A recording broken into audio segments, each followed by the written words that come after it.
So this is bad valve. This is the valve right here that controls cam angle on these engines. So I don't think it could be the phaser itself. I mean, there's not much in it. It's mechanical. It has a lockout pin in it that prevents it. It's got the track tough from going too far. Yeah. From going past 40. Yeah. So okay. All we can do there is either, if we had a scope, we could scope the. I'm an electrical engineer by training. Oh, okay. I mean, we do have a snap-on scanner that has a scope on it. We could put a scope on it and see if it's actually sending the signal, but the wiring, unless the wiring is bad somewhere. I mean, yeah. I mean, it's with the bad valve. It's highly unlikely, but you know, it could be that for sure. I mean, I don't know. Yeah, if you wanted to start tracing some wiring, I mean, that would be the deal, you know. I checked it, make sure it's grounded first properly. That was my problem last time. That's when I was telling you grounded. Oh right, yeah. You can see I've got all the grounds on the studs now. Yeah, is there a lot of is there grounds from the engine to like the chassis? Yep. There's a ground strap from the engine to the chassis back there. Just one? Yeah. We usually do three minimum. It's grounded through the block. Oh, okay. Through the power plant frame, there's a ground on the back of the power plant frame, so it's grounded that way also. All right. Yeah, we usually try to do like one off the trans, one off the head, and one off the block. But yeah, it's good for ground. There it is. It's got continuity there. Okay, so you're good from there to there. So that's good there. Okay. So it's not on this side. So you can check it from that firewall bolt connector to the other side. You hold it on this side. What pin is it? It's this uppermost corner pin right here. Okay, on the right there? Yeah, so right top pin. All right. Yeah, I'm on it there. It's got continuity. All right. Well, that's good. So that's not it. It's not the wiring. Okay, not wiring. I mean, we have like a used solenoid we can throw on there. That'd be the next best thing. Yeah, I don't know if you can like resistance test those or anything, or I don't know. Yeah, continuity there is good. So I mean, after that, it's either that solenoid or it's the actual cam gear. But the cam gear can't really go bad. I mean, right. Unless it's jammed. Yeah. Those pins, when you put there's no way for that pin to fall over. Yeah. Yeah. Okay, let me grab this solenoid off a used engine we have over here, and then we can try that. Okay, so he wired this car himself.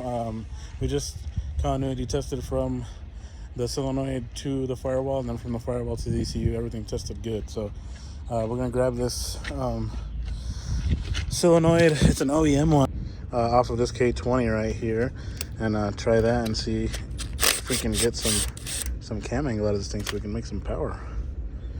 And just like that, easy as 1, 2, 3. Got her out. Let's go swap it out. It's toasty. Those bolts are nice.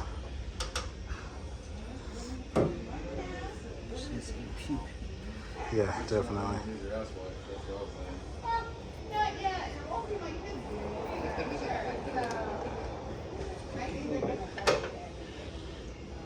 Okay.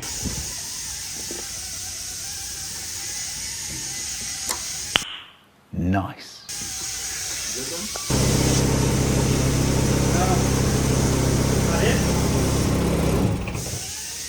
Yeah. So we're hoping that we can kind of physically see on the scope how much duty cycle we're actually getting to the sensor to make sure it's not wiring, not computer, nothing weird like that. So if we go up and this goes up, then we know the ECU is commanding. Yeah, okay. Now let's check it out. So we're gonna go check the VTC, command the VTC to actuate in the ECU, and see if it actually picks up pulse width. So I was gonna say, these are back probes. Yes. And I know there's someone else. I can't curse. You gotta cut. These are back probes. They're supposed to go in the back of the connector. And there's a bunch of people out there that jam it in the front. Yeah. And you guys I can't say it because I'm gonna get. What happens when you jam them in the front of the connector there? Pretty much, it's hard to tell until you do a drag test. At least it's called a drag test, where you can hopefully have a fake pin, and you can put it in the connector and see if you're making good contact. Sometimes you'll jam this in there and it'll blow it out and it'll make contact sometimes. and it'll still plug in and everything and sometimes work. So those really suck. To diag, yeah. Because 1 second it can be fine, 2 seconds later it's dying or something. So don't blow its back out. All right, I got it. Yeah, don't blow back out. All right. No, no. They'll fly off, yeah. You said the top one? Bottom one signal. It does have the little weather pack seal in there too. You gotta get past that.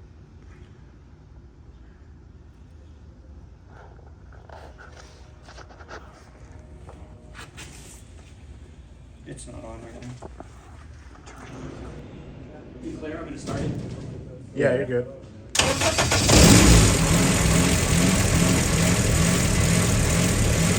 Definitely doing something.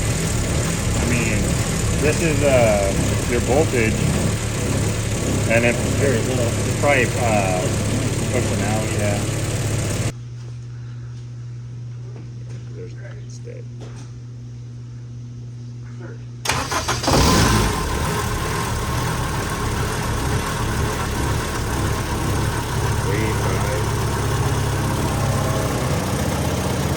I'm guessing that's measuring pulse width.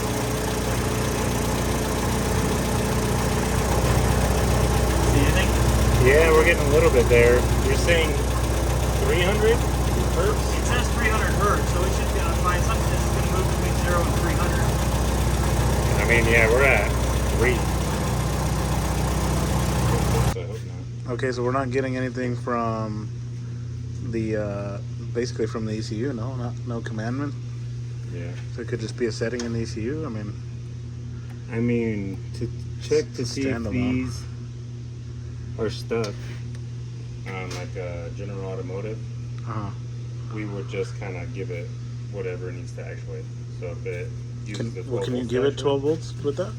actuate, technically, yeah. Just see what happens. What if it fucking does some weird shit, you know? And then you'll know it's the So, yeah, everything mechanically is working. What usually happens is you can obviously hear the engine change. Yeah, exactly. So if it gets grounded out, it tries to die at an idle or vice Yeah. versa. So we should be able to hear a difference. You played it, so it's limited to 40 degrees. So if you smash it with 12 volts and it goes to 40 degrees, it's not going to hurt anything.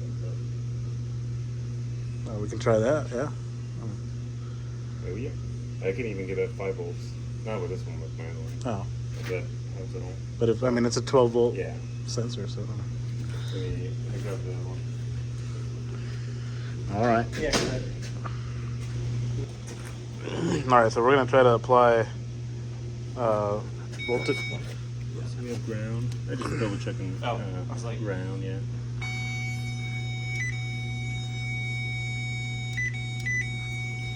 I'm not really hearing anything.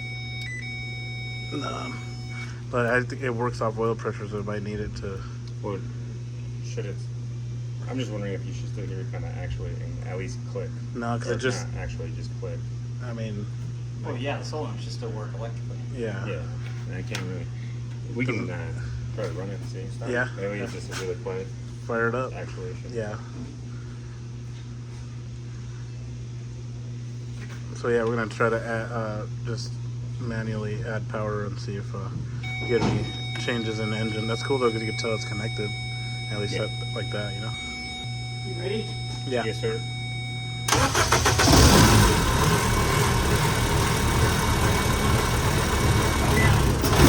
Oh yeah. Oh yeah, that definitely works. That confirms it. Then we're not getting the signal from the ECU or electrically wrong. Because as soon as he added power, the whole engine changed. And so yeah, for sure. Now we just gotta figure that out. I mean, so we checked basically all the wiring from the solenoid to the bulkhead, from the bulkhead to the ECU, straight through from the solenoid all the way to the ECU without disconnecting anything. Check for ground, check for continuity to signal all the way up, and all that seems good. So, and as you saw, we did apply power to the solenoid. It did show the change in the ECU, and the engine actually almost died. So we know everything mechanically is good. So I am thinking that it's just the ECU not commanding it to turn on for some reason. Maybe we'll have to contact Haltech and see if they have anything to say with that as far as settings go for the VTC. So She said, So you just ran a wire straight from the ECU, right? Yeah. The wire over there. And then you're just gonna pin it into the. I'm plug gonna and- try to. That's what Ryan suggested, but I can't. Yeah. I can't get that pin out. Oh, okay. Is the Honda blood? Yeah. That's a standard Honda.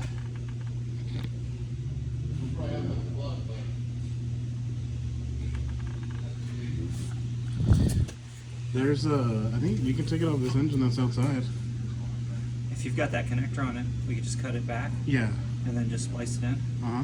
And we'd have to run it ground, but that's no big deal. Yeah. I just see it. It's on quick. Yeah. Let me go see if it's on there. Or is it on the inside? Good corner guy right there. Yeah. Able to.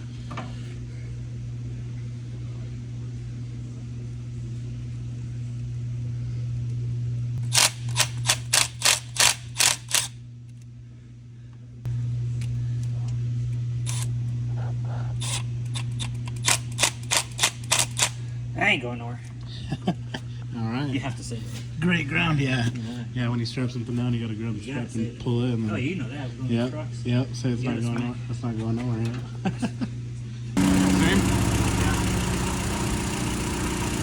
Stay on that one. All right. Well, let's see what we can do next.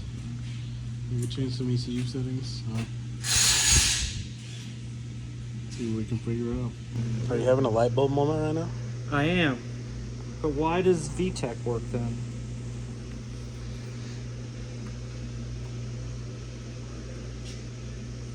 Because it goes to D6 and D6 goes to...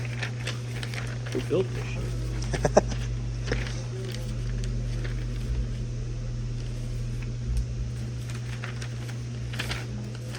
I'm missing one of my numbers. Oh, there it is. Delta 6 goes to A22.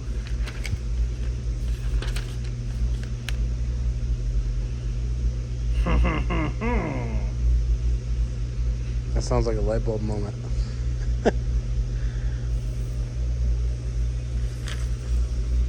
Fudge! I'm not speaking French this time. Well, What do you think? wait a minute. Well, the VTech is on an HBO output, which is a half bridge output. These are digital pulsed outputs, low side drive, 3 amp max. But this is where. Look at my laptop. Let me see where the K-Power put it. Yeah. So you're gonna try a different output then? Yeah, I'm gonna try this half bridge output instead of a digital pulse output. Okay. I think the digital pulse one should work, but I mean, if it works for the VTech, then it technically should work for this, no? yeah, but on the VTech it's just It's just it's 12 volts on, off, yeah. So what's going on right now is just changing the pin output location on the ECU to see if we can get it to work that way. It's a different style output, so we'll see if that works. It works for the VTech, which is just 12 volts on and off, but we'll see if we can modulate that output to get the VTC to work and the angle to change. All right, different style output, back to the original wiring. We'll see if she does something this time.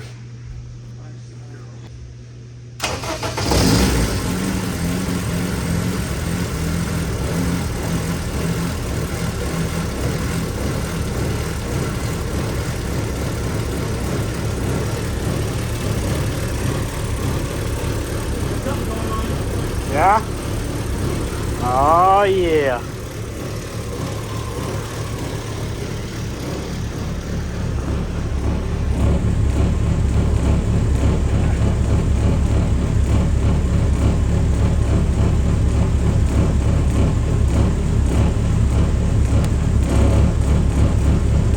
cam control intake angle's moving now. Alright. Yep. Yeah? Yep, it's moving now. Alright, we got some cam angle, boy. Good, I wasn't hallucinating. Alright.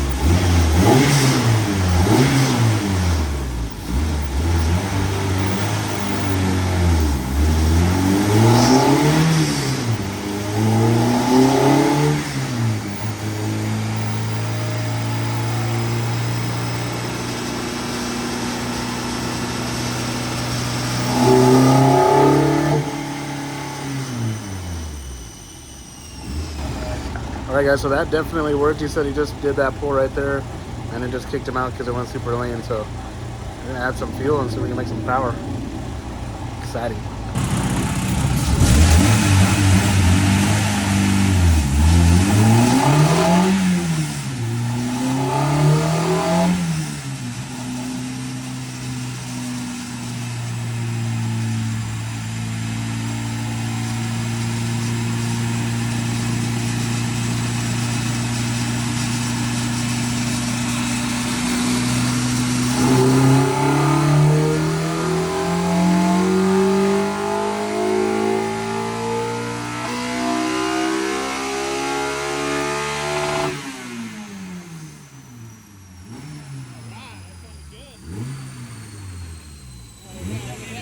Look at that. Oh, yeah, absolutely. 235. Look at that. Yeah, that made a difference. That's a shelf right there. Look at that. Boom. VTech, Wow, that's Right. insane. Yeah. Awesome. I think That's where it's supposed to be. did something. That definitely did something. That's wild. Look at that. Sheesh. Worth the work. Worth the work. I just wish I'd have gotten it right the first time. It's all good. Well, so it looks like I kind of won the horsepower guess. I did guess 235 horses, and that's exactly what it made. But he's not done tuning yet, so we'll see if we can squeeze a little bit more out of it.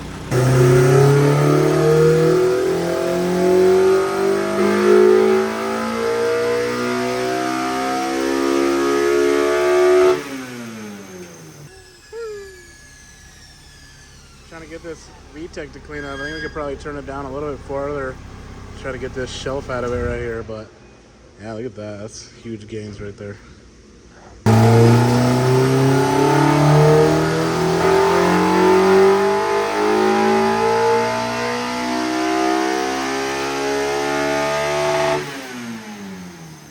Yeah, you could hear when it came in, it wasn't as abrupt or as loud. Yeah, As loud. I'd say that's a pretty good spot right there, because it dipped down below just a tiny bit right here, and then it picked right back up. So and that curve was super nice. We get rid of those other two.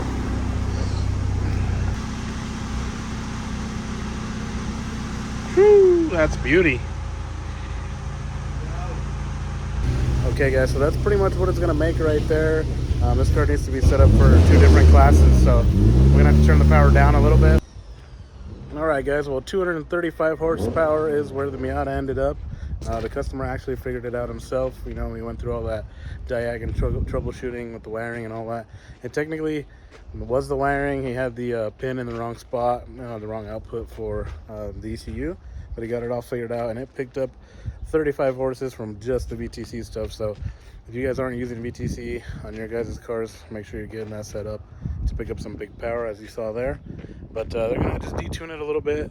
Right now, the class that he races in is 220 horsepower max. They set up the torque and stuff too. They have to do 3 pulls back to back to back to make sure that it is consistent at that power. They have to prove that. They have to take the dyno sheet to the people, I guess I don't know if they call them refs or whatever it may be, for the racing, so that they're legal for that class. But yeah, I mean, that car's super cool. It's super fun to drive. And yeah, so we got it all figured out and making good power. Customers happy. Keep a lookout for the giveaway that's going to be coming up that we're going to be doing. Neon SRT4, like I said, and Grand Cherokee SRT8. We're just getting everything set up. We'll be launching that here soon. So yeah, you guys check it out when that comes out. So we'll see you guys later. Thanks for watching Boost by Gear. See you guys next time.